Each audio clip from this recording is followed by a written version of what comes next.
মরিচকে দিয়ে এই যে ব্রিগেড মাছ রান্না করতেছি উস্তে দিয়ে, মাছ রাঙিয়ে ছিঁড়ে দিয়ে গোল গোল করতেছি, হালকা জল।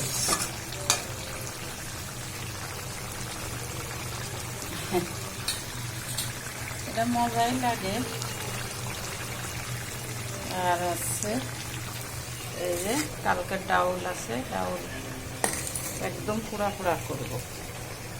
আর হচ্ছে এই যে কলা আলু ভাতে মাখাবো, সুন্দর করে পেঁয়াজ ভাজি করে দিয়ে আর হচ্ছে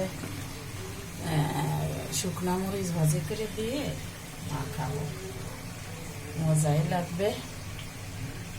দেখো সবাই, দেখে কমেন্ট করে জানাও কেমন হবে আমার রান্নাটা, কে কে খেয়েছো এরকমের কলা সিদ্ধ আলু সিদ্ধ ভর্তা করে, জানাইও। হ্যাঁ।